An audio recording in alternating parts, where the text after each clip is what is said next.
What is up, Yankees universe? KOD Nation, stand up, and you degenerates, wake up and get your coffee. Welcome to this Monday episode of the Yankees Morning Brew. It's a special episode on this July 18th.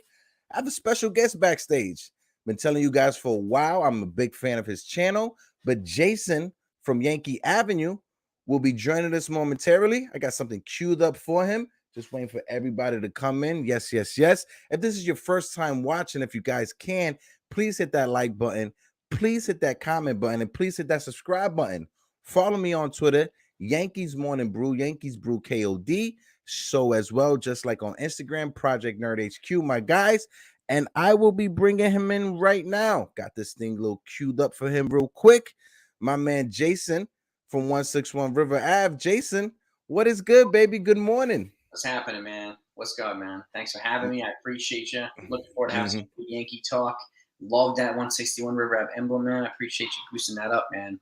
Let's have no problem. And again, thank you for having me. I appreciate coming on the channel. No. First and foremost, like I said, backstage, thank you, Jason, for coming on. Just so everybody know, when I first started this channel, I listed off a lot of the content creators that I follow and that I look towards more like as a fan. And Jason, you was right there on tops, just like CP from Nick Into the Knicks verse and everything like that. So Jason, appreciate you for joining with me. And like you said, let's have this talk, brother.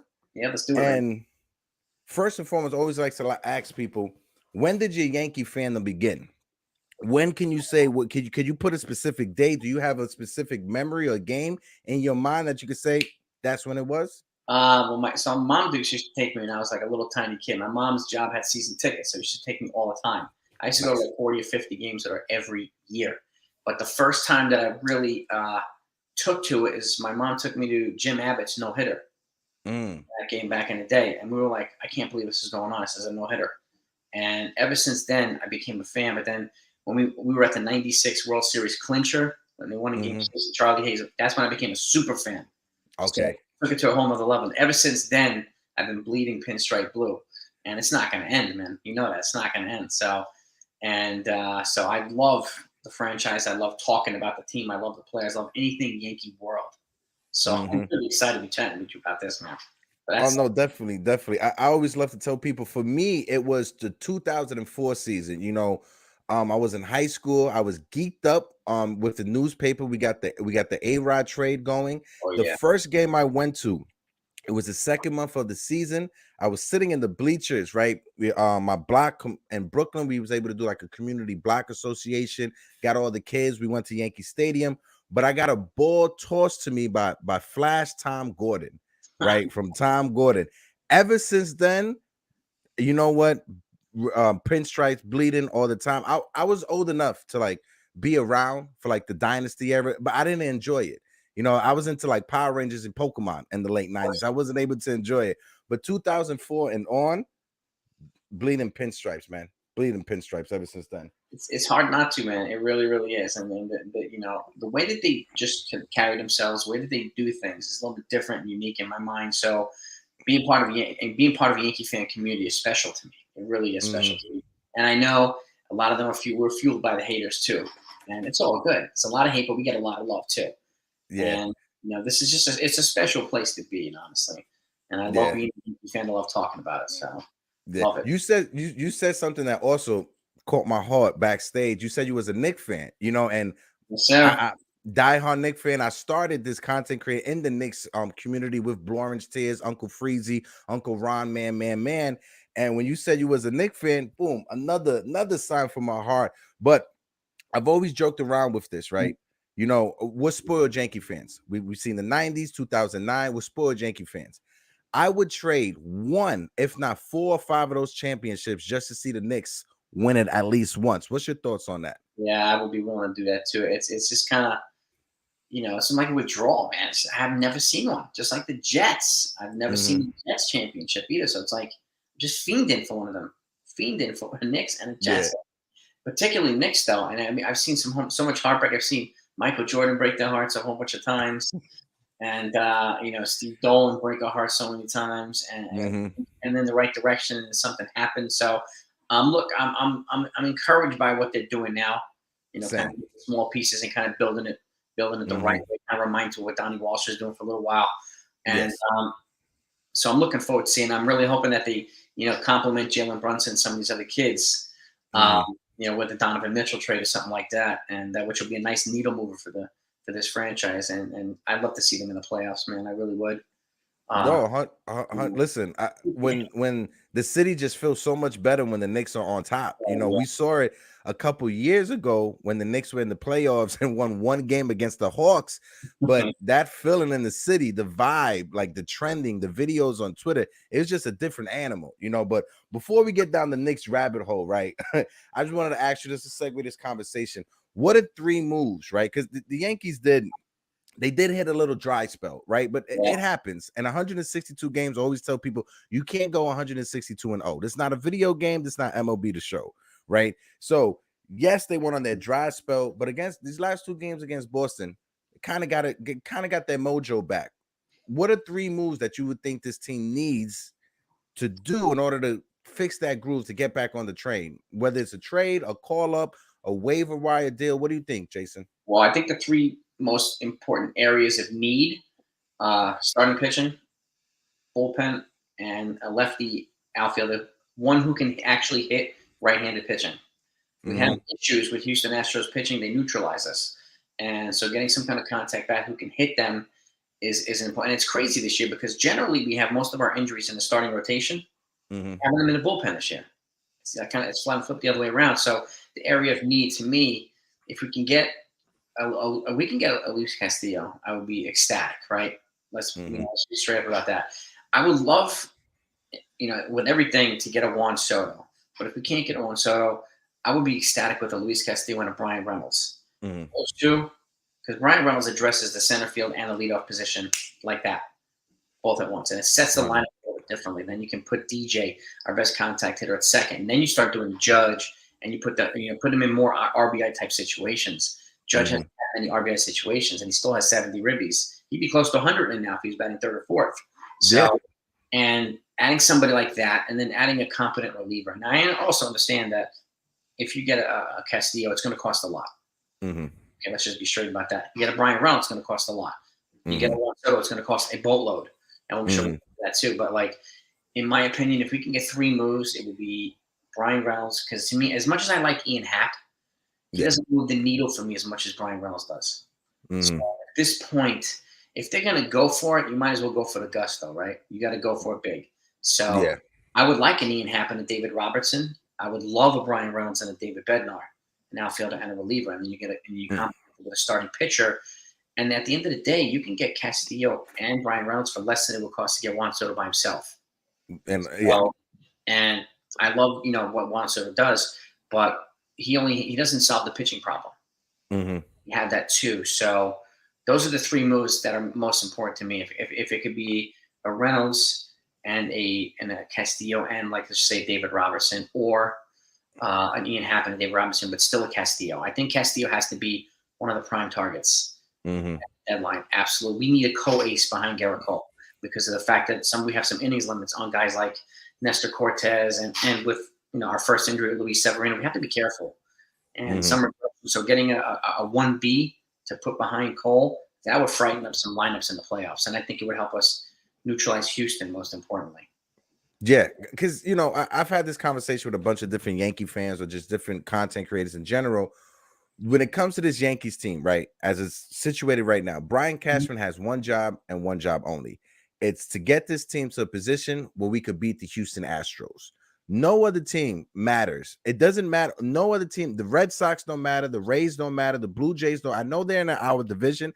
No other team matters. Even whatever team, if we do make it to the World Series, no other team matters more than the Houston Astros. We have to exercise those demons. We have to get that monkey off our back, because the Houston Astros has been our villain since 2018, 2017. They've been our villain. They've been the thorn in our suit. So whatever Brian Cashman has to do, he has to build this team moving forward to beat the Houston Astros. Point blank, period. You bring up Luis Castillo, which I believe it'll be a perfect fit in this pitching rotation. What's your thoughts on trading for Castillo and moving it to a 6-man rotation? keeping Castillo and Garrett Cole on their normal fifth day, but just mixing in those other guys that we have every other day. What's your thoughts on that? I think giving these guys an extra day of rest, particularly guys like Tyone and even Nestor Cortez, would be a good thing. And I would actually phase Luis Severino back into long relief. I was actually talking about this early in the season, before the season. So I think it's at one point I was considering, I wanted to do a 6-man rotation because of the need for like a Cortez who's never thrown more than 93 innings. And Severino, who's already at his max of like 80-something innings, he hasn't thrown that much since 2018. So at some point, health was going to become an issue. So I'm a big fan of the 6-man rotation as it pertains to this team. And out of Castillo, and you can, again, it gives them the luxury of putting, I would love to take 3 innings of darts from Luis Severino in a long relief. And you add a Michael King and you add a Clark Schmidt or whatever you add in long relief, it bridges the gap, right, from the starters to the short reliever. So you're not overworking these guys. You're not overworking these guys. You let these guys in the middle become the secret weapon. If you add a Severino or somebody like that in long relief, man, we just got into a whole nother level. So I would be very supportive of the 6-man rotation. And I think those two guys, Cole and Castillo, would more than likely handle more normal rest. They wouldn't need as much rest as some of these other guys would, but I would do it. I would do it. Yeah, because when you look at it, right, from just like how organizations like to focus development on starting pitchers, Nestor Cortez, right, take his sample size, what he did last year and this year. You brought it up. He's never pitched more than 80 innings in a season, right? So if this was a prospect pitcher that the Yankees had in their system, 20 years old, last year 80 innings, this year will only be 100, 110 the max, right? We can't expect Nestor Cortez to pitch 150 innings. It will break the man in half. Like literally, it will break the man in half. You know, so us Yankee fans, a lot of them at the beginning of the season, they loved it. It was looking beautiful. I was a bit worried and skeptical on it just because what you brought up about how Jameson Taillon is coming back from injury. Sevy's coming back from injury. Monty, he's a year removed away from injury. Nestor Cortez needs to be extended. So I kind of saw the foot falling off of the shoe, if I can say that. But I have faith in Brian Cashman. I know a lot of Yankee fans like to beat up on Brian, this, that, and the third. But I always tell people, if Brian Cashman is let go tomorrow by the Yankees, 20 to 30 other major league teams are going to call to hire him as a general manager. Just like that. Just in an instinct, right? We could be upset about the Sonny Gray trade. I get that, right? There's a lot of trades that you could head scratching. What's your thoughts, though, when people say that he's prospect hugging? Because I see it a little bit, but I don't necessarily see it 100%. I just see that it's a deal that, like Garrett Cole, when he was with Pittsburgh, he just didn't want to pony up that much. And I respect that, not putting up that much. What's your thoughts on this whole prospect hugging title that he has? I think he's using some of his own logic and Hal Steinbrenner's logic. Hal Steinbrenner runs the team a little bit differently, right? Not an aggressive spender. So yeah, he's not his pops. Prospect hugging to me means they're trying to build a new core four, which will be controllable players for a long period of time. And then you can infuse in some expensive players, role players, superstars, and whatnot. And that's what, to me, is prospect hugging. Has he done it before? Yes. But he doesn't get fleeced in trades. Yes. Frank, he's very stingy. He's a little dude that packs a huge punch, okay? And he's not one to be underestimated. And he's also like a ninja guy. Did I ever think he would come up with Clay Holmes? No. People were running around with their hair on fire like, oh, my God, he traded Hoy Park. What the? Yes. Look what we got, right? And like Jose Trevino. Who would have thought? This is all Cashman, Brian Cashman. So prospect hugging to me is I think a combination of wanting to keep some of your guys, not wanting to get hosed in a trade, but also trying to build a more controllable nucleus on the bottom end. Because these guys have expensive players, $30 million players. And I think there'll probably be more. And you want to combine them with, and when the team's at their best, they have a lot of young nucleus, right? Good role players and superstar players. And we don't currently have that right now. And with a chance to infuse some of these young players, and 10 of their top 15 prospects are at AA or AAA. So the chances of them making the major leagues are pretty high. And this hasn't been that way for a while. So I can see guys like whatever it be, even guys like Estevan Florial or Oswald Peraza, Oswaldo Cabrera, Volpe, Trey Sweeney, right? Austin Wells. Some of these guys, I could see them making the major leagues if they're not moved. So, but when you have like a shortstop, when you're 6 deep in prospects, it doesn't make sense for prospect hug, right? Yeah. you address that. You use some of that to address a position of need. Mm-hmm. So it's kind of a double-edged sword for if that makes sense for Brian Cashman. So the prospect hugging, I think, is using Hal's logic and using his logic combined at the same time. But at the same Yeah, time, not overpaying, not getting fleeced, and just trying to build something new.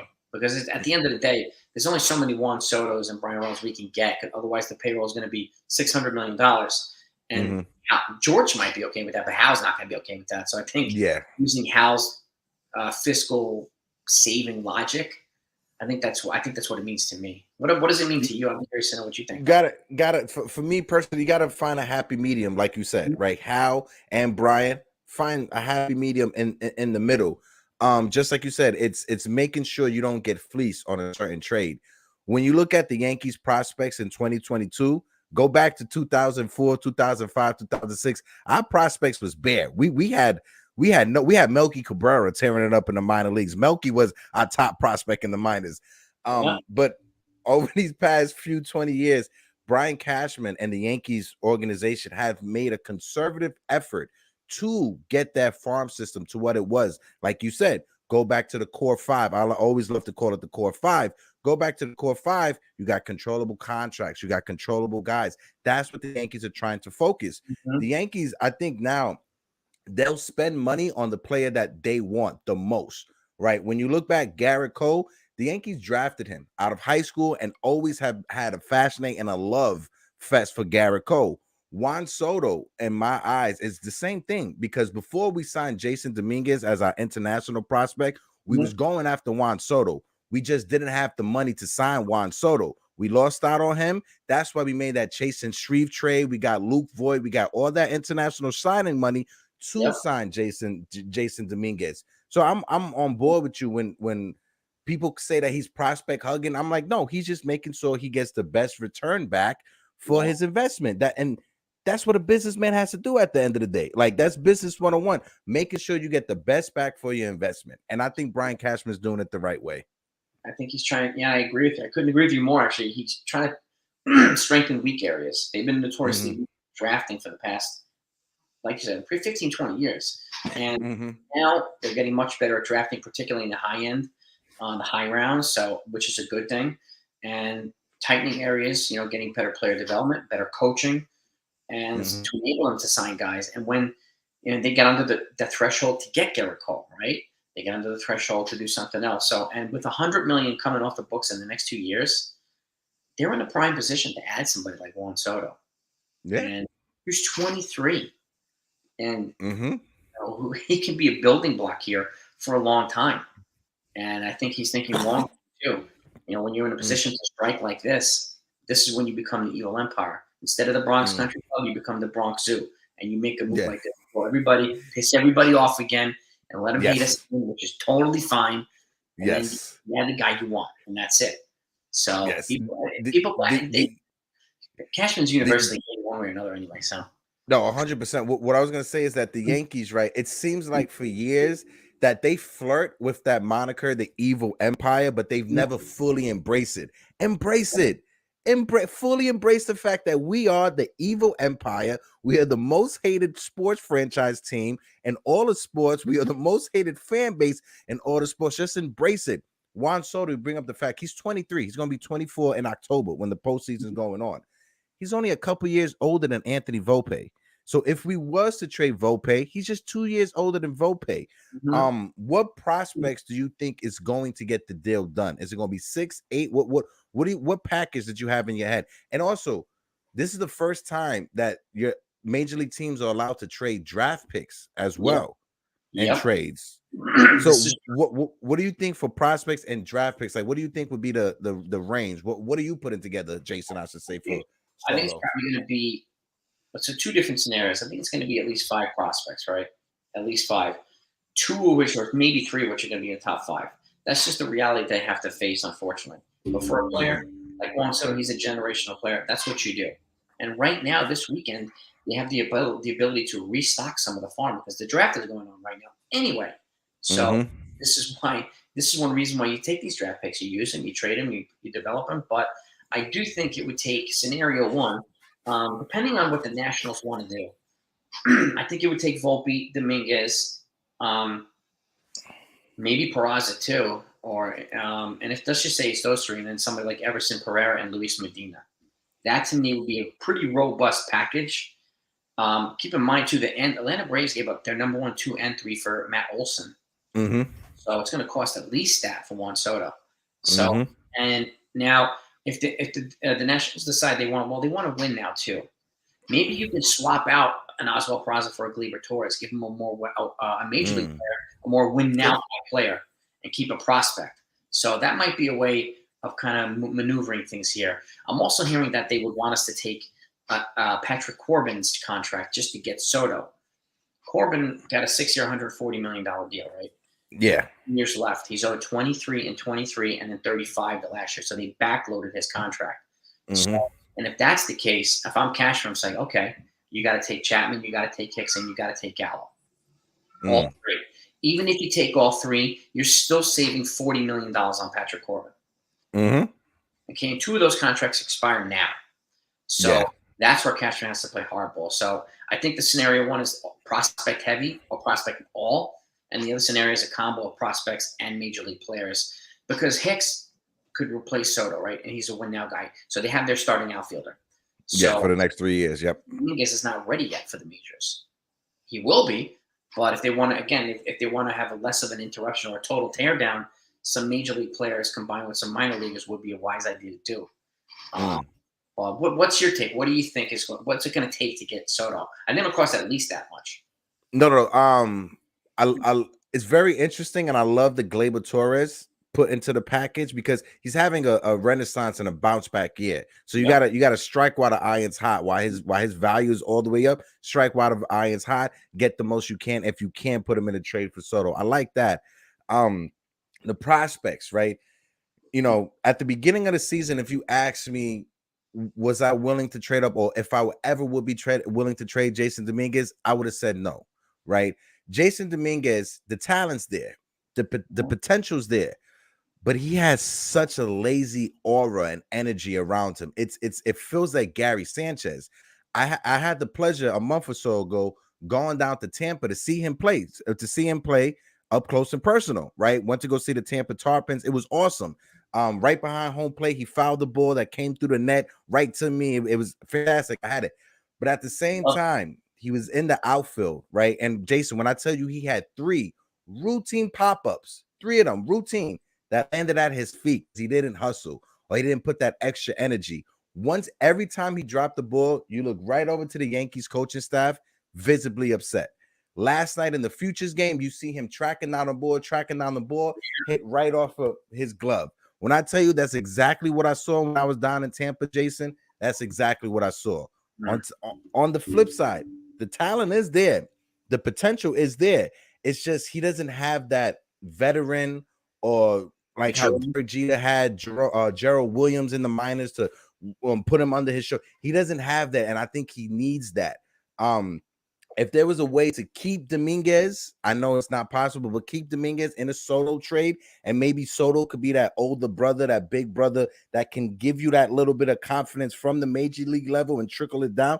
Maybe, but I just think Jason Dominguez is going to be in a trade for him.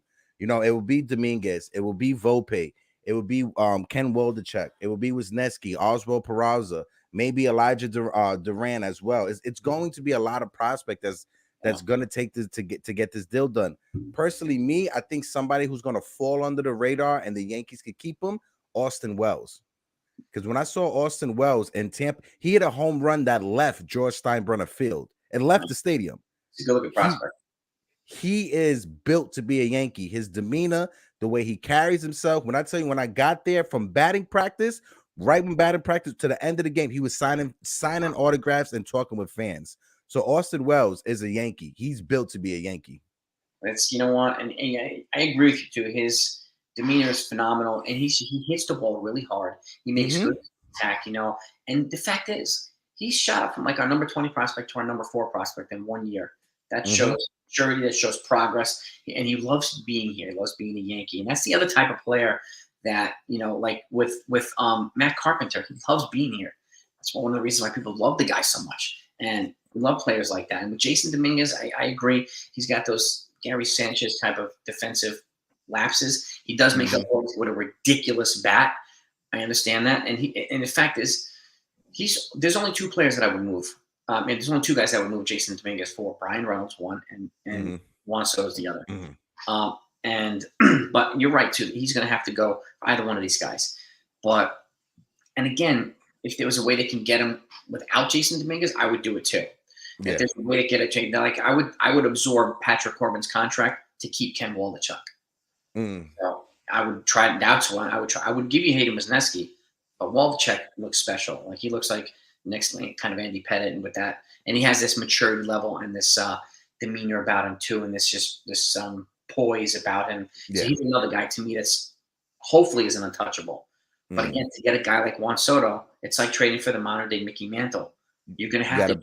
You gotta pay. You gotta pay to play. You gotta pay to play. You gotta pay to play. It's just like the Knicks with Donovan Mitchell. You're gonna have to pay to play. Yep. I know I said this in your chat the other day, but would you take Steven Strasburg contract back if it means less prospects that we have to give up and we absorb Corbin or Strasburg? If I'm taking Strasburg, you got to say bye-bye to Volpe and Kowalczyk. You're not getting either one. You want me to take $245 million from you? You're not getting either one. That's and I'm not changing that position. Yeah. So and I think I'm honestly, I think it would be fiscally irresponsible for Washington Nationals to try to make that trade with Strasburg and Corbin, because you have a once in a lifetime generational talent in Juan Soto, right? This is your commodity. He's at his peak value. Trade him, get everything you can for him, reload the farm system. And I'm not sure if the Washington ownership that's in charge right now actually gives a rat ass, because they're trying to sell the team. So I don't think that they're in their head is, oh, we have to have as many prospects for the future ownership so they could be good for you. I don't think they actually care. So I think that they're trying to get rid of those bad contracts to make this team more appealing to somebody, whoever's going to buy it. Because I don't think anyone's going to buy the Nationals with those two contracts on this team. I would agree. And if you want a team like the Yankees or any team to take that terrible contract of Strasburg, and it's become an albatross. I mean, what has he thrown? 3 innings since he signed it? Not even. He hasn't even thrown an inning. That's crazy. So, and that's like 3 years ago after they won the World Series. 3 seasons have passed. $35 million, $105 million they've spent. So, and he hasn't pitched an inning. I think Steven Strasburg is the example that parents need. Stop putting your kids in travel baseball and having them pitch every 2 to 3 days. Stop it, because that's what Steven Strasburg's been doing ever since he was 7, 8 years old, pitching in travel baseball. Look what's happening to him right now. Sure, breaking down, and who knows if he's ever going to be the same. And again, if he wants to take that, there's going to be a serious give here. You're going to have to be very willing to compromise here. We can absorb the money, but we're not going to gut the farm if you want us to take this big piece too. It's like, take this D-cut diamond, and then I'm going to give you this gold-plated thing, and wrap with some whatever. You got to take this too. It's like, wait a minute, what? Hold on. And you still want me to give him $500 million and a huge extension and all of our prospects? No, gracias. No, thank you. Yeah. No. You got to get back. But just like you said, and Brian Cashman, I trust, he's not going to get fleeced in this deal, right? He's going to sit back. He's going to be patient. He's going to be like a shark in the water who smells blood. And whenever he thinks that he could take advantage and pounce on it, he's going to. Or he can use this Juan Soto fiasco as smoke and mirrors and get a better trade for Brian Reynolds, get a cheaper trade for Brian Reynolds. Everybody's focused on Juan Soto. He could easily call up Pittsburgh, like you say, ask for that reliever, ask for Brian Reynolds, and the prospects that could be to get Reynolds probably is not the same at what it was at the beginning of the season. True. And he's just the type of guy to do this. This is what Cashman does, right? When you think he's going to do a lot, he does nothing. And when you think he's not doing anything, boom, he strikes, and you're like, what? I don't understand what happened. What? Yeah. Roll each other confused. That's exactly what he does. This guy's a ninja GM, and so in him I trust too. I'm not worried. No, 100%. What's your before I let you get out of here? What's your thoughts about the whole Andrew Benintendi fiasco? How that fell through? Like, ultimately, are you upset? Are you happy that we didn't have him? What's your ultimate thoughts? I think it makes sense. I mean, it would have been nice he would probably been a nice fit at the best value. But the fact is, the situation: 10 Kansas City Royals are not vaccinated, unfortunately. They actually had to put 10 of them on the restricted list this past week and call up 10 prospects to play Toronto. So that, and the fact is, I'm not ruling Toronto out. If you go there, you won't be able to have them. If you face them in the postseason, you won't be able to have them. So it doesn't make sense to acquire somebody that you can't use in the playoffs. So to me, it just makes sense for them to move on. Now, I thought he was a great fit, but this situation kind of creates a tough dynamic. And again, it doesn't make good business sense too. Why would you bring somebody who's not going to be able to play when you need him to play? So him, Michael Taylor, even Whit Merrifield's not back. So, that's their situation. That's their decisions. Yeah. In terms, the Yankees got to get to the World Series. And we didn't want to win the World Series. And if they got to make smart moves. And, the best player is not always the right player here. And I say this, like, the best fit's not always the best player. So the right fit is going to be important. And the Yankees are the only team right now in major leagues with 100% vaccination rate. The only team. So I don't think they want to mess with this dynamic. It could affect chemistry. Who knows what it could affect. So I think they want to be smart about the moves that they make, and stealth and smart and whatnot. And this would probably have caused some tension or drama.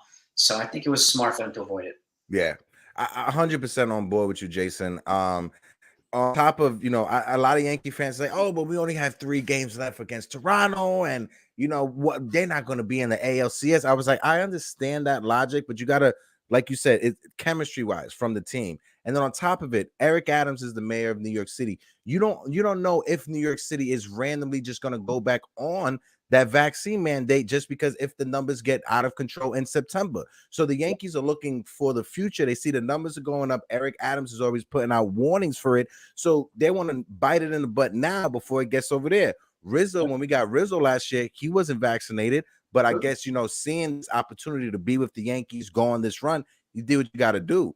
Andrew Benintendi, if I was his agent, I would call him up like, listen, my man, you got a unique opportunity to be probably just 3 or 4 people to say that they won a championships with the Red Sox and the Yankees. Yeah. You got a $50-60 million contract extension next offseason waiting for you. Do what you got to do, but get it. Like you said, it's his choice.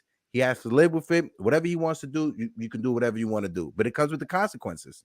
Exactly. These decisions, you get responsibilities, you get consequences. And it might cost them in the pocket. It might take away. They're willing to fork up money for him. So, again, that's his choice. So I hope whatever happens, turns out okay.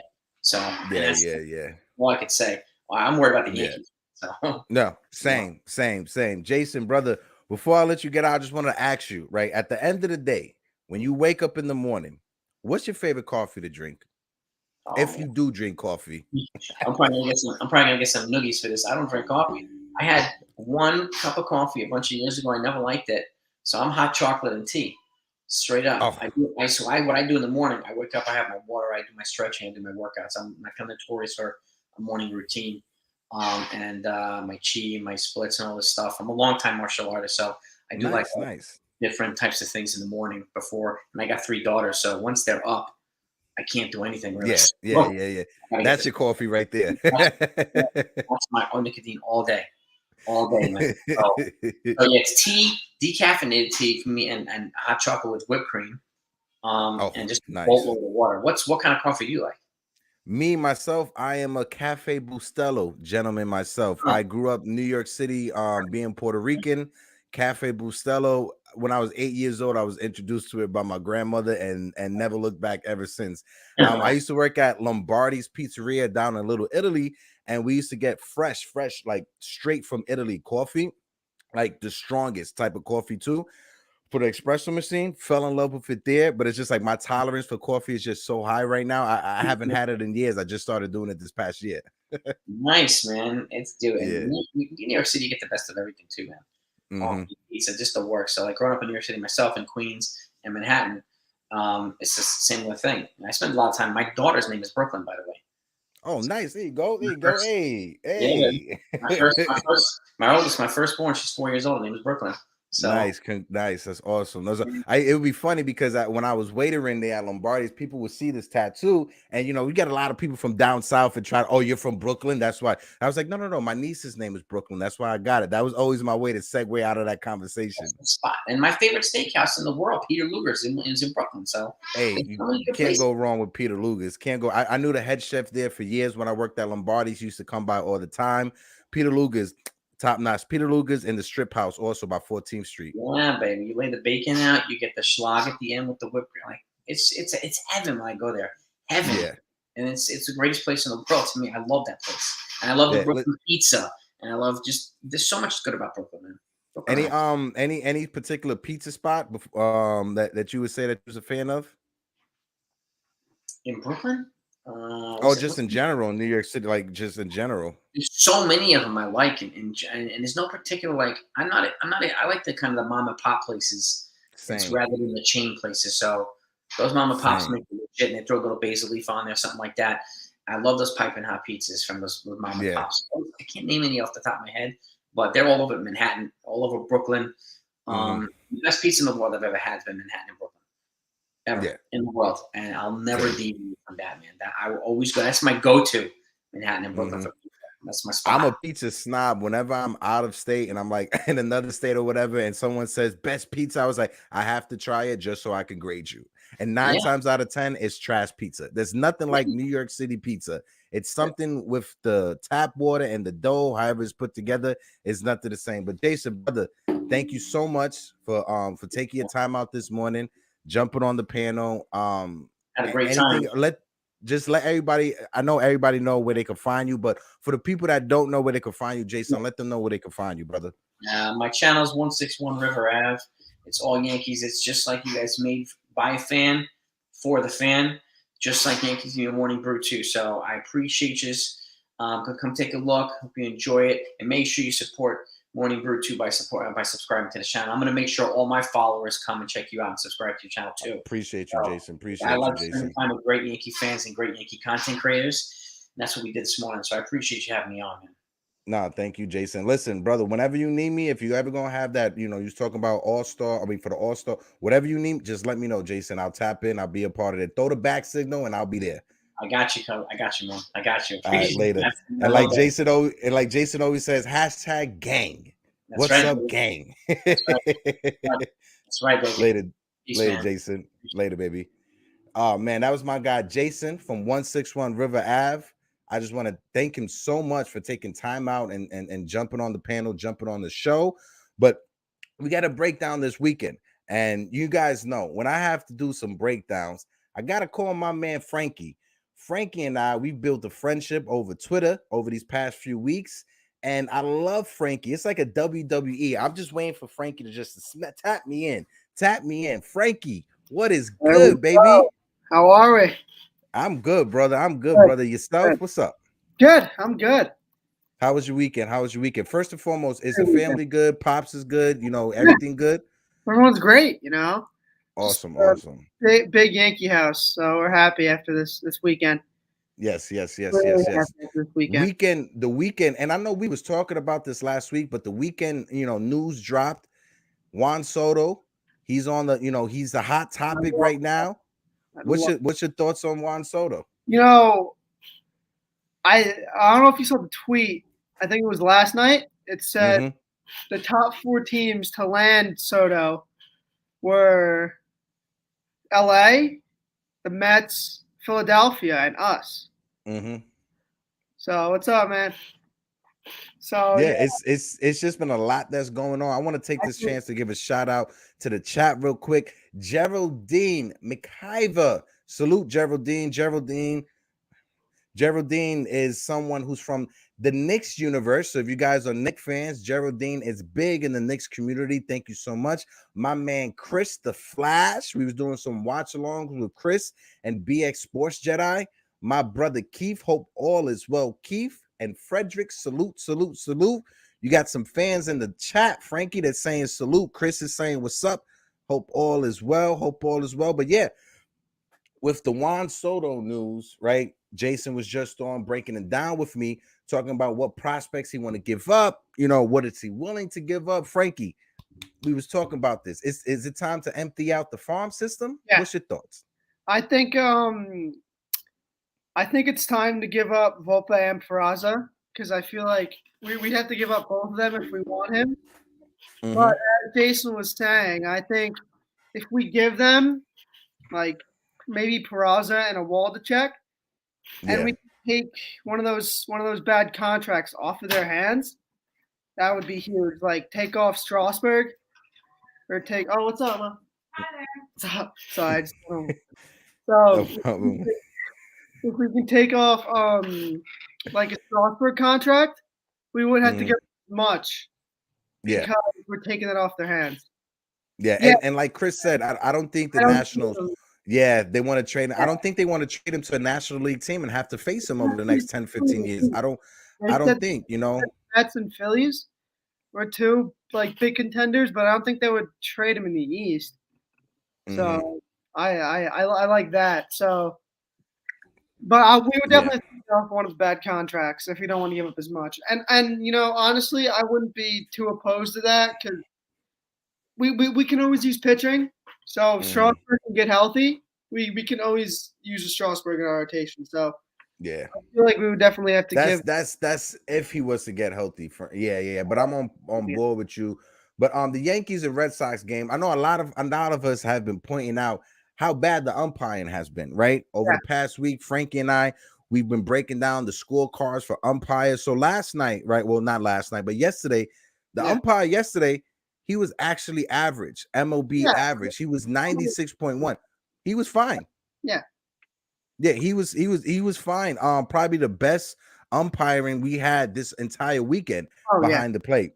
So to me, he was 100% fine. Go ahead, yeah, Frankie. So I went to the game on Friday, the game they lost in extras. Oh God. You sent me the picture. Yeah. So there was the strike on Judge. I was sitting like nosebleeds. And everyone up there was like, that pitch is low, that pitch is low. About 5 minutes later, my dad sends me a picture at the strike zone and the pitch. And I think that was we could tell from the general admission seats that was a terrible call. But to see it was that was terrible. And then the one on Carp, I think what was that in the ninth? I think that one was visibly low from where we were sitting too. Where Boone got thrown out. We were like, good, Boone. Like I love when Boone sticks up for the guys. And it's always fun. It's always fun to see you live too. But it was huge to have a comeback game in the next two, blowing them out, which was fun. And so I went with a few friends I haven't gone before, and so the Yankees are 9-0 when I go since last year. I get my popcorn every third inning. And my friend's like, nah, we get it in the fourth. I'm like, dude, no. The Yankees are 9-0 when I get my popcorn in the third. So we're going. Let me write this. Write this down because I'm writing this stuff down. So because when we go to the Yankees versus the Mets for the Subway Series, we need to keep this same ritual going. So the third inning for Frankie and his popcorn. So I ended up giving in and going in the fourth, and then now they're 9-1. So nice. I blamed it on him. Nice. They lost. But hey, as long as it didn't take away from your routine, you didn't get it in the third. So now when we go next time we go, we get it in the third. We got to keep the winning streak alive. Yeah. So keep the winning streak alive. It was huge getting those next two games, and they weren't just wins; they were like huge wins yesterday and Saturday. So. I was happy to see Gallo finally hit one because he was struggling. Obviously, he's been really bad, so he hit a bomb. Timmy LaCastro. Shout out to Timmy LaCastro. And oh my God, some power! I didn't know he had. I didn't expect the power. I didn't expect the speed. I didn't expect anything. Tim LaCastro. And that's the weapon that we've been missing because if you remember early in the season when we had him coming off the bench, that's when we was known for making that late inning rally, coming back late in games, using Tim LaCastro to pinch run for Stanton, get to second, get him in scoring position, and get him home. You know, now I like the Tyler Wade addition because now we have him. Maybe in September when the 40-man comes up, you know, he'll be up. 40-man will come up. That's some speed. And Tim Castro, who now we can tell has a little bit of pop.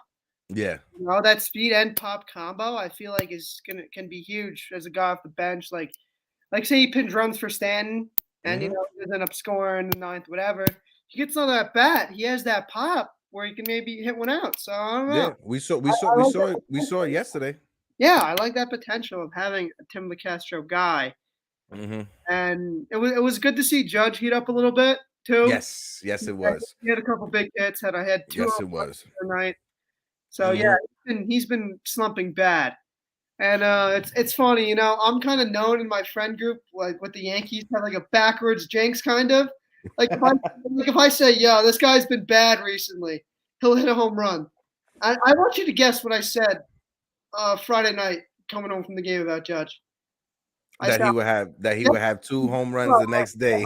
I said Judge has been slow recently, man. Hits 2 home runs the next day and had a good game yesterday. So it's just, and you know, another guy I've been happy with that's been doing better was DJ. Yes. You know, he's kind of in a funk too.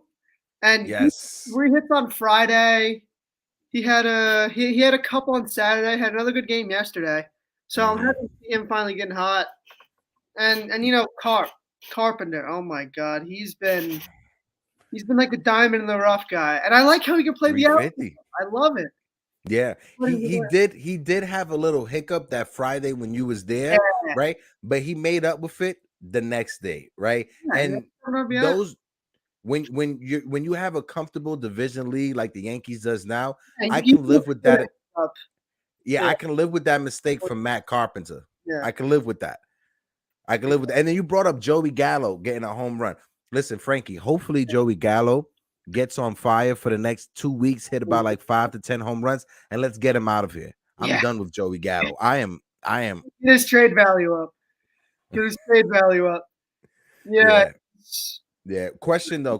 Before we get into like the whole game breakdown, right? Did you see the draft, the Yankees draft, or were you able to just check in on it? I was at a friend's house at a little draft party. It's funny. Me and my 4 friends all like different teams. Okay. I got a Mets fan, I got a Rangers fan, and I got a Reds fan in there. Okay. A Cincinnati Reds fan? Yeah. I don't know. At least one of my friends is family from Texas, so I get that Rangers fan, but I don't get the Reds fan. But it's whatever. Right. So we were just having fun. You know, we kind of started to not pay attention after the first round. But that Spencer Jones kid looks really good from Vanderbilt. Oh yeah. And I know he's that pitcher. I forgot his name. But the pitcher, it's Drew Thorpe. He was picked 61st overall. Yeah, Drew Thorpe. He's good.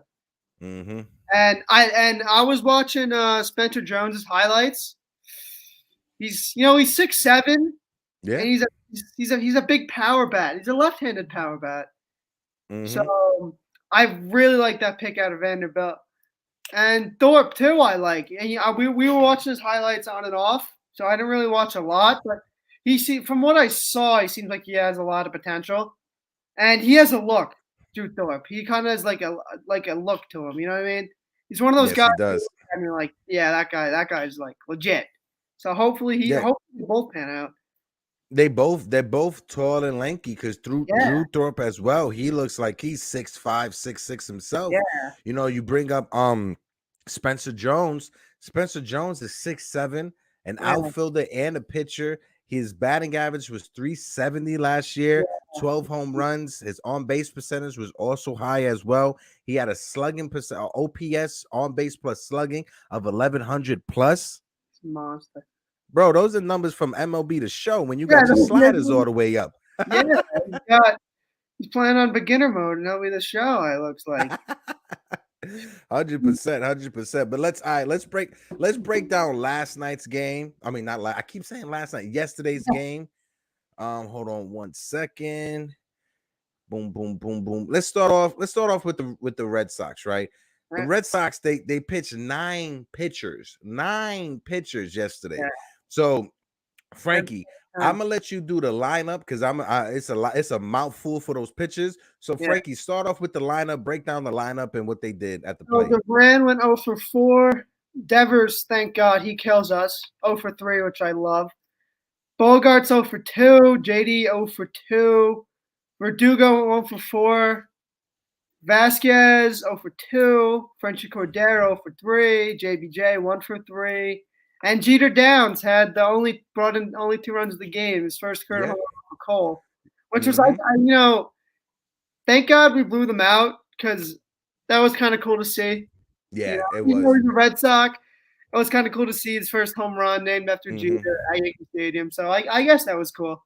Yeah. No, 100%. I've always been a fan of Jeter Downs. Yeah, so it's kind of good for him, but thank God we still won. I wouldn't be saying they won, but yeah. Hey, Caputo, give me a second, bro. Let's finish just breaking this down, and I'll bring you up just for a few. But yeah, definitely. As we see, start off with Chris Sale. Did you see that injury in the first inning? Yeah, he got smoked. Oh, right off. You saw his pinky? It seemed like it hit the pinky and twisted it. That's what it looks like. But Chris, he hit it. Hicks hit it 103 miles an hour. 106. No, 106 off the bat. 106 off the bat. That's listen. We don't wish injuries on anyone. Injuries. We never want to see that in the game. Yeah. Chris Sale, we hope we wish you speedy recovery. Even though you're a Red Sox, we wish you speedy recovery. Yeah, and it didn't look good. It was pitching. Yeah, and then ever since Chris Sale's first year from the Red Sox, he just had injury after injury after injury. Frankie, I gotta feel bad for him. He's been one of the better pitchers in the league over the past maybe 10, 15 years. Mm-hmm. See him keep going down. Like yesterday, it's not like he tore his rotator cuff. It's not like he needed Tommy John. Yeah, that's just an unfortunate circumstance. But like you said, even though he's a Red Sox, I really wish him speedy recovery because I had a friend at the game and he said even though he's on the Red Sox, like the whole stadium was like clapping for him when he walked off, when he ran off. Yeah. And like he said the stadium was dead quiet once like the next guy was warming up. So it looks like it, yeah. Yeah, so it was ugly. That was one of those ugly injuries. It was watching the game, right? I was watching I'm not really watching it, listening to the game while I was driving, but listening to the game. Normally when you listening to the radio of the radio broadcasting of the game, you hear the crowd more than you hear it on TV. Yeah. And listening to on the radio, you didn't hear nobody when that happened. It was a dead, awkward silence inside of the stadium. Yeah, but Chris Sale stats. Let me get into this. He pitched 2/3 of the innings, 2 hits, 3 runs, no walks, and no strikeouts. So Sawamura came in after him. Sawamura pitched the inning, 1 hit, no runs, 1 walk, and no strikeouts. Daniel Hernandez, I believe it's Daniel, but D Hernandez came in, pitched 2/3, no hits, no runs, 1 walk, 1 strikeout. Brazier came in, he pitched 2/3. He got lit up for 4 hits, 4 runs, no walks, no strikeouts. Diekman as well got lit up. In his inning, he gave up 1 or 3 hits, 4 runs, no walks, no strikeouts. Tyler Hawk came in afterwards. He pitched the inning. He was able to settle things down. No walks, no runs, no hits, and 2 strikeouts. But Schreiber came in afterwards. I hope it is Schreiber, whatever it is. But he came in, and his inning, he gave up 2 hits, 2 runs, no walks, and no strikeouts. And your guy Kyle Ort came in afterwards. He pitched the inning, 1 hit, no runs, 1 walks, and 1 strikeout. The losing pitcher on record for the day, unfortunately, was Chris Sale, exiting the game with that injury as well in the first inning. Hopefully, Chris Sale gets a speedy recovery. But right now, what do you think the Red Sox need to do, bro? Now I think they need a solidified starting pitcher now, especially with now Chris Sale going down. And I saw a tweet earlier that this weekend series against the Yanks, the Red Sox starters had an 11.57 ERA. Oh wow, I didn't see that. Nice. So Nice. I Say it know again. What was it? I'm sorry, you broke up at the end of it. What was it? this weekend against the Yankees, Red Sox starting pitching had an 11.57 ERA. And that was with Eovaldi and Sale pitching. I mean, Sale, went down unfortunately with an injury, but they still had, I'm not wrong, Eovaldi pitched the Friday game. And then Saturday was, God, I can't remember his name. Who was Saturday? It was someone Saturday. It was The someone. Saturday was Pavetta, Nick Pavetta, the Red Yeah, Sox. someone we always kill, Pavetta. Mm-hmm. And that's unacceptable. So I think that the Red Sox do need another starting pitcher. But yeah.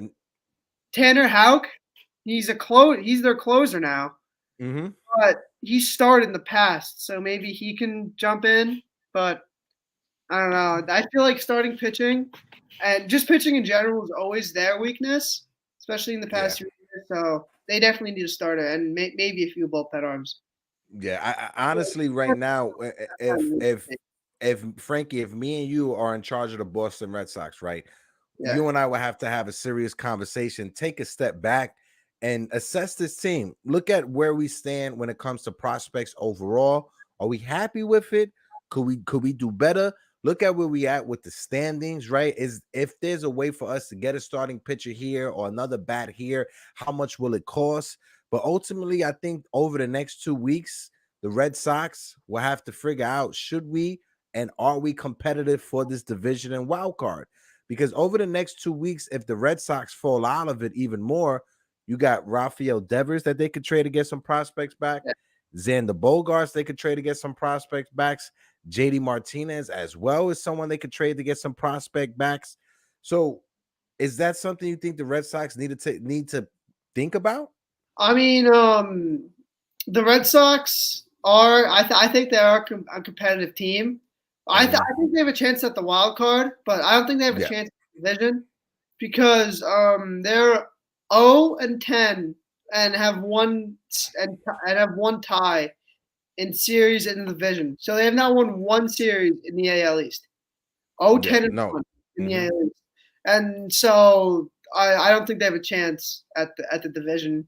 Especially with the way the Yankees are playing and the way that they're playing in the division, I think their best chance at the postseason is the wild card game. Yeah, 100%. Hard spots. So I think they're still competitive, but yeah. I like I said, they need pitching. Their offense is unreal, but their pitching. Yeah, I would say maybe you could agree with me or not, Frankie. Yeah. After the Houston Astros, the Boston Red Sox offense is probably the second best offense we faced this season. Oh yeah, and we shut them down for the most part. I mean, we gave up 5 runs in 12 innings, I think. Right? They won 5-4 on Friday. Yeah. If I'm wrong. 5 runs in 12 innings is pretty good, even though it's a loss. And then they had to combine 3 over the next 2. We won 14. What was it like? 18-1 and then like 14-2 or something like that. So we were really able to, for the most part, shut them down. Because their offense has been good, and their offense killed us last weekend when we played them. Like in Boston last weekend, the offense was insane against pitching. What should take? Well, we'll get to this in a second, but let me break this down real quick. I'll do the Yankees lineup, and you do the pitching. Let me see. So the Yankees, DJ LeMahieu, like Frankie said, led off the game at third base. He was 3 for 4. Aaron Judge, the center fielder, he was 2 for 3. Antonio Calzone, the first baseman, Anthony Rizzo, was 0 for 2.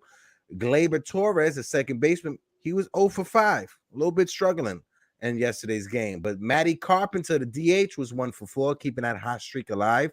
Aaron Hicks, the left fielder, he was 2 for 4.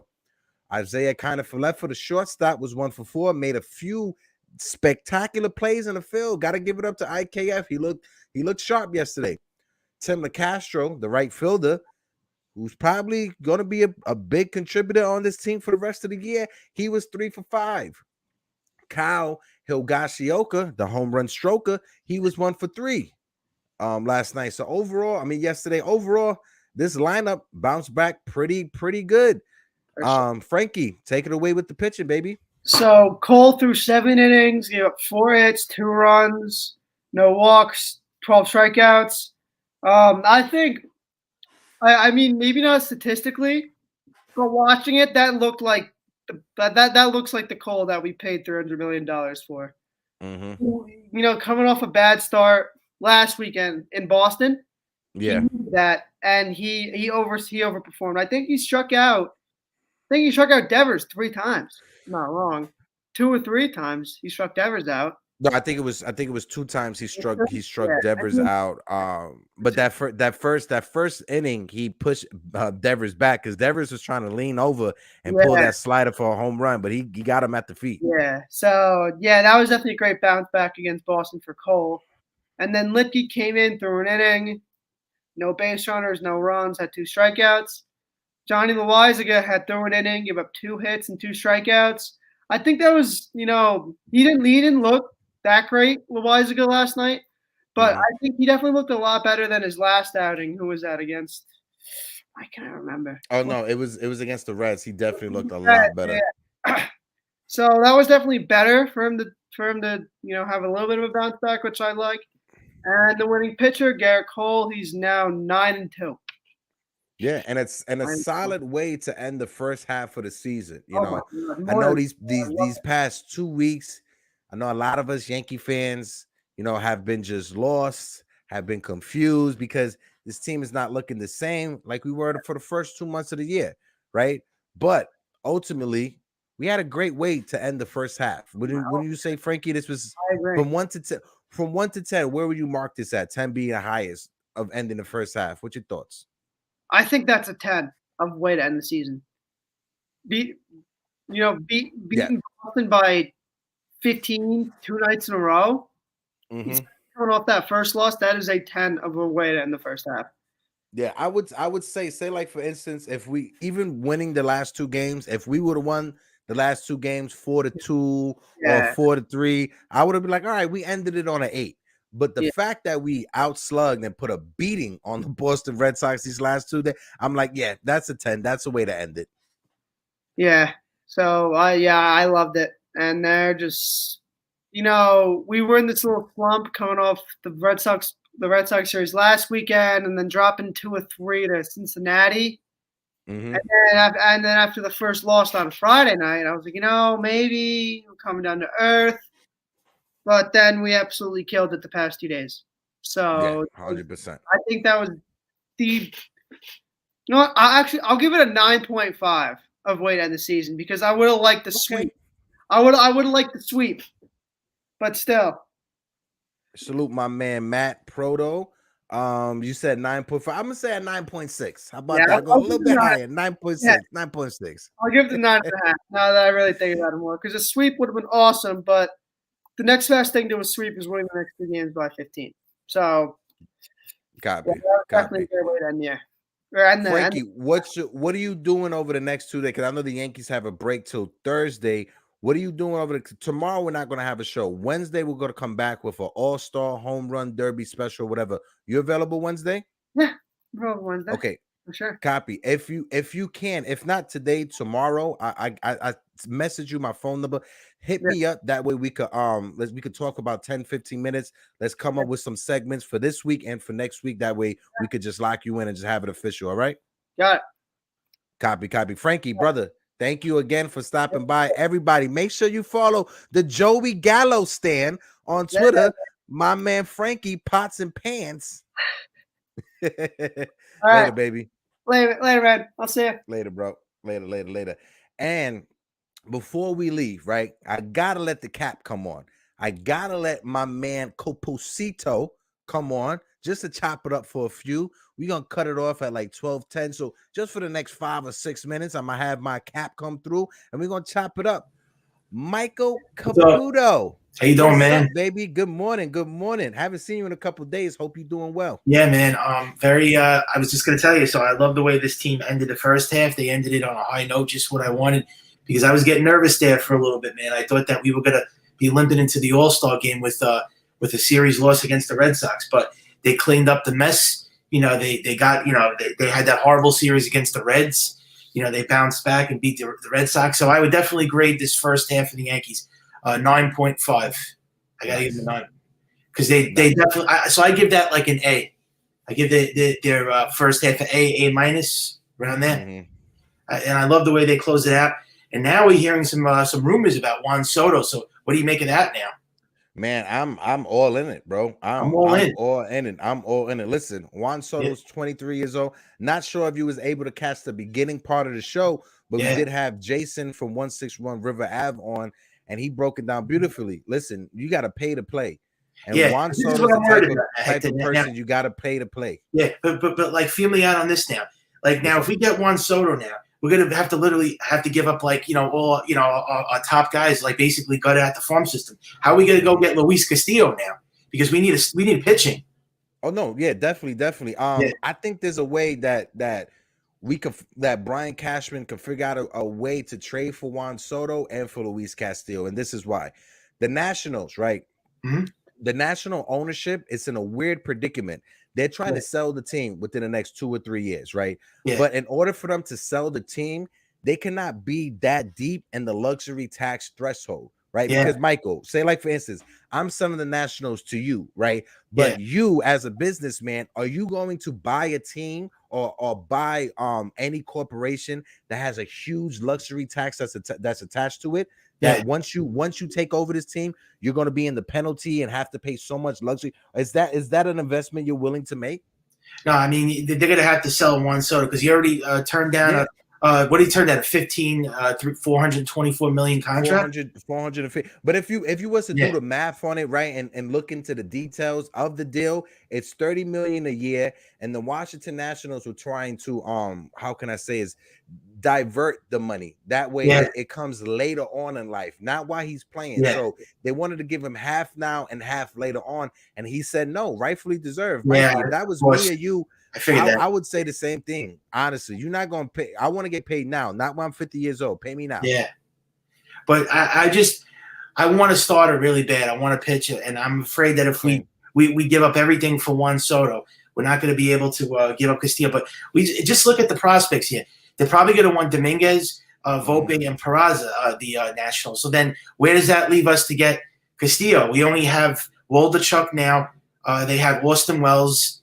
They have Anthony Seager, if you heard of him. They got JP Seager. I mean, I guess those would be the pieces to get Castillo then.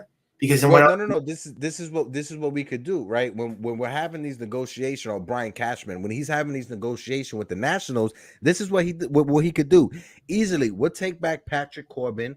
We'll take back you got to take on that horrible contract. We'll take those contracts back.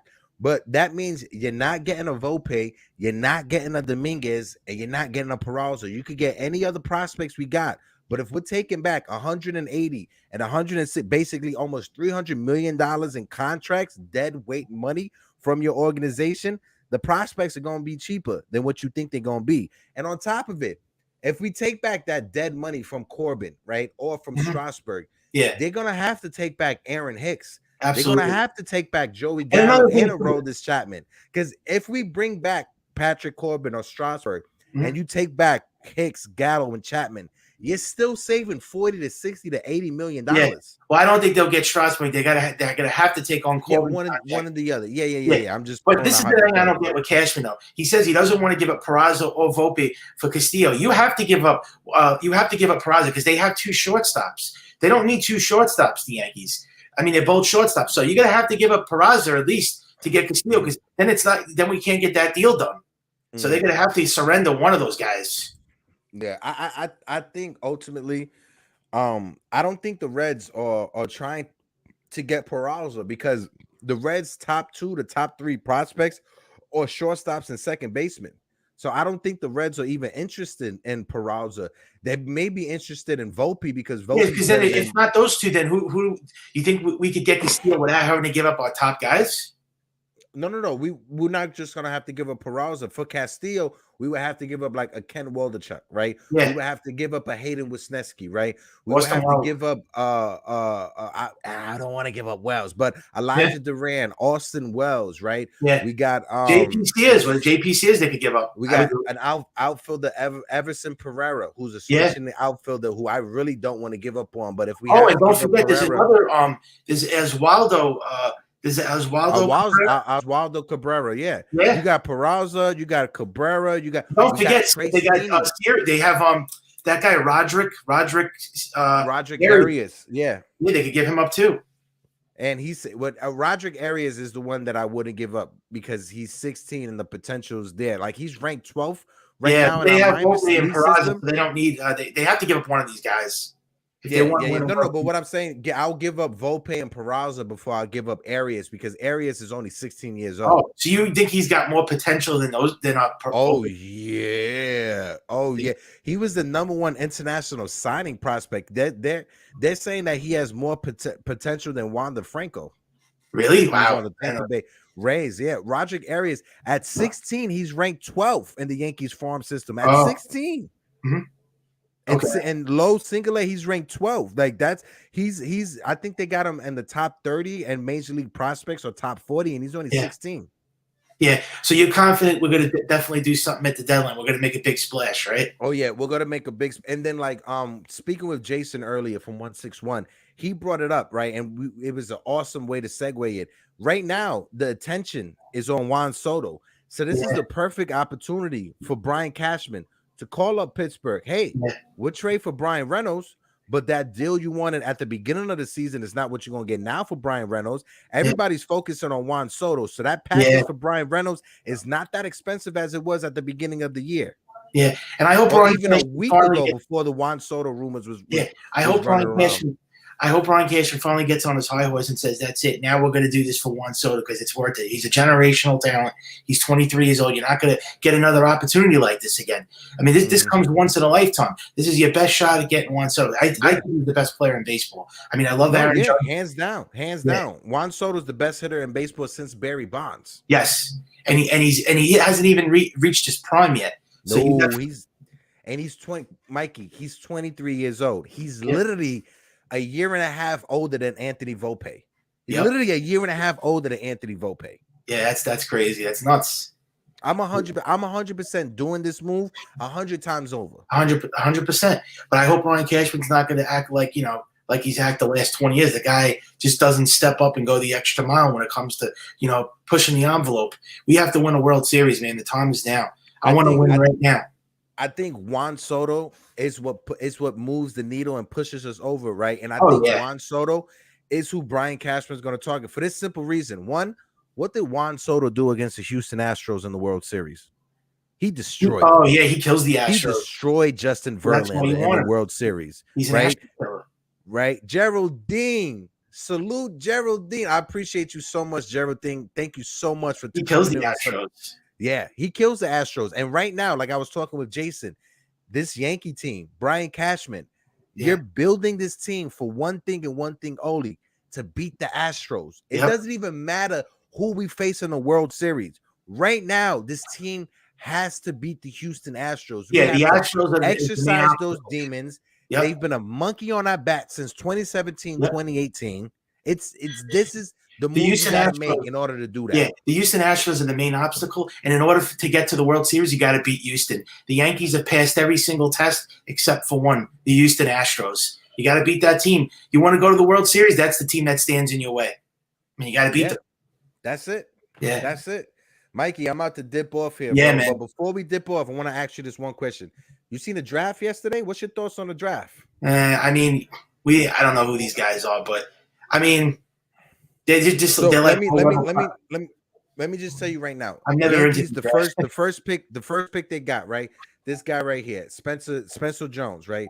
He's a 6'7", 6'8" outfielder, right? Yeah. So basically Aaron Judge, but from the left-hand side. How tall is he? Batting average 6'6"? 6'7", 6'7", Oh, damn, 6'8". he's tall. I never thought you could play a big guy like that. He could play all three outfield spots, not solely corner outfield. He came in as a center fielder to Vanderbilt. right? His batting average was 370. 12 home runs, 60 RBIs, had an OPS, on base plus slugging percentage of 1100. Wow. I mean, and on top of it, he's a two-way player as well. So he's a pitcher as well. And his pitching numbers are fantastic. The reason why he fell to the Yankees, is because he had Tommy John surgery a year ago. Okay. So he had to rehab. He couldn't pitch. So if he was healthy, he would have been a top 5 pick in this draft. So Hector, before I let you go, like just give me one more minute. So what moves what are the moves that you see them making at the deadline? The 2 big moves. Are you think Soto and Luis Castillo? You think we're gonna go both?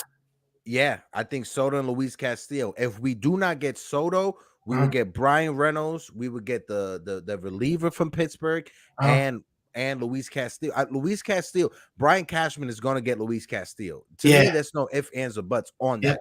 It's not a question anymore on if, it's when he's going to get it. Yeah, and I'm gonna watch the All-Star game tonight. I mean, the home run derby tomorrow's the All-Star game, and the Derek Jeter thing is coming on tonight. I'm gonna watch it. Make sure you watch it. I'm gonna have the show off tomorrow, but we're gonna come back Wednesday and we're gonna do like a All-Star preview. We'll talk about the home run derby and the Derek Jeter doc and everything like that. Right. If you're free Wednesday morning, hop on with me, Mikey, so we can break this down. Okay, man. It was great talking to you, man. Of course, brother. I see you. I see you at Kev. All right. All right, man. Later. That was my man, the Cap, Mikey Caputo. But guys, we're going past our time. Appreciate everybody who came through. Let me go through the chat one more time. Geraldine McIver, like I said, I appreciate you, Geraldine. Of course, the Cap, Michael Caputo. My man, Matty Proto. Shout out to my man. One of the two. 1/2 for the Fight Night guys. Follow the Fight Night guys. Make sure you follow the Fight Night guys. My man, Chris, make sure you're free Wednesday morning so you could jump on with us so we could talk about the home run derby and preview this All-Star game. All right, Chris, make sure you're free. Set aside about 10-15 minutes so you could jump on the panel, talk to us about it real quick. All right. But as well, shout out my brother Keith, my man Keith. Thank you so much for coming through, Keith. As well, my brother Worldwide Mayberry from the For the Love of the Game crew. Shout out to Hard Will and my man Worldwide L. Of course, got to shout out my guy Carlos Frederick as well. Jigga Man Porto, brother. Hope you doing good. Guys, this is your guy, Project Nerd HQ, host of the Yankees Morning Brew. Hit that like button. Hit that subscribe button. Make sure you're following all the guys over here at KOD because the KOD media lineup is out there. We are moving. We are coming. 2022 isn't just our year. It's your year as well. Oh, King, what is good? We got a new one in the chat. King, what's good? Make sure you hit that like button. Make sure you hit that subscribe button. Tune in Wednesday because we're taking a day off tomorrow for the Yankees Morning Brew. Like I said, I'll be your guy, Project Nerd HQ, and I'm out. Peace.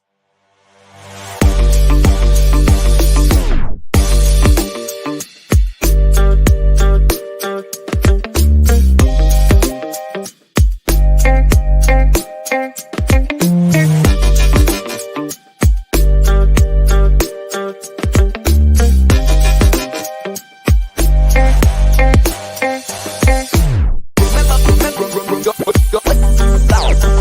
like the morning.